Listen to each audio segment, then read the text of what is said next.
Channel of Vadodara. Dabhoi નગરપાલિકા દ્વારા ધારાસભ્ય શૈલેષભાઈ મહેતાના વરદ હસ્તે ₹80 લાખના ખર્ચે નવીન ખરીદવામાં આવેલ મિની ફાયર ફાઇટર અને જરૂરી સાધનોનું લોકાર્પણ કરવામાં આવ્યું હતું। આકસ્મિક સમયે જરૂરી કીટ, જરૂરી સાધનો, ઓજારોનું લોકાર્પણ આજરોજ બપોરે 12:30 ડભોઈ ફાયર સ્ટેશન સરિતા ફાટક પાસે કરવામાં આવ્યું હતું। આ મિની ફાયર ફાઇટરના લોકાર્પણ બાદ ધારાસભ્યએ જણાવ્યું હતું કે ડભોઈ નગરની નાની ગલીઓમાં કોઈ કારણોને લીધે આગ લાગે કે અકસ્માત થાય ત્યાં મોટું વાહન ન જઈ શકે તે માટે મિની ફાયર ફાઇટર અને આ સાધનો ખૂબ ઉપયોગી થઈ શકશે। આ પ્રસંગે ચીફ ઓફિસર જયકિશન તડવી, ડભોઈ શહેર પ્રમુખ સંદીપ શાહ, નગરપાલિકા પ્રમુખ બીરેન શાહ, ડભોઈ નગરપાલિકા ચેરમેન તેજલ સોની તેમજ નગરપાલિકા manager Mahesh Parmar, incharge station fire officer Abhishek Sawant તેમજ નગરપાલિકાના સદસ્યો, કર્મચારીઓ અને નગરના આગેવાનો ખાસ ઉપસ્થિત રહ્યા હતા।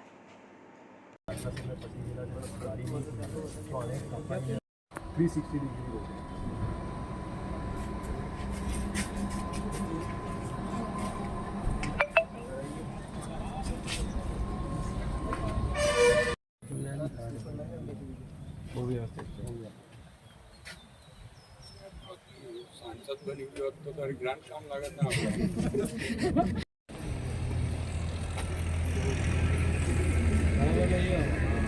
फूल बनाओ जरा अमृत भाई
જે રીતે અત્યારે બનાવો બની રહ્યા છે, એક્સિડન્ટો વધી રહ્યા છે, રાજકોટની ઘટના આપણે જાણીએ છીએ, હરની બોટકાંડ જાણીએ છીએ, સુરતમાં પણ ક્લાસીસમાં જે રીતે આગને લીધે છોકરાઓએ કૂદવું પડ્યું હતું, અહીંયા આગળ નર્મદા નદીમાં વારંવાર ડૂબવાના બનાવો બને છે। એસઓયુને લીધે આ રસ્તાના ટ્રાફિકની સમસ્યાઓમાં અને એક્સિડન્ટોને પણ મોટા પ્રમાણમાં વધી રહ્યા છે। ત્યારે આ બધામાં મદદરૂપ કેવી રીતે થવાય એના માટે સરકારે 80 લાખ રૂપિયાના ખર્ચે મિની ફાયર ફાઇટર આપ્યું છે અને જેમાં એક્સિડન્ટમાં પણ જો ડ્રાઈવર કે મુસાફરો કોઈ ગાડીમાં ફસાઈ ગયા હોય ને લોક વાગી ગયું હોય તો ગાડીને તોડીને પણ એ લોકોને બહાર કાઢી શકાય।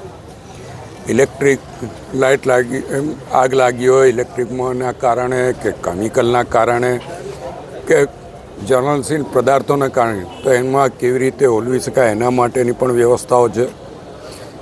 મોટા એક્સિડન્ટમાં જે વાહનોમાં કાપકૂપ કરવી પડે, તોડફોડ કરવી પડે એના માટે પણ છે। સાથે મેઇન હાઈવે પર મોટા ઝાડ વરસાદમાં પડી ગયા હોય તો એ મોટા ઝાડને પણ કાપવા માટેની કટરોને આ બધે જ સાધન સામગ્રીઓ સાથેની આ વાન છે અને આ ખૂબ જ ઉપયોગી ડભોઈ નગર અને એની આજુબાજુના વિસ્તારને થઈ રહેશે।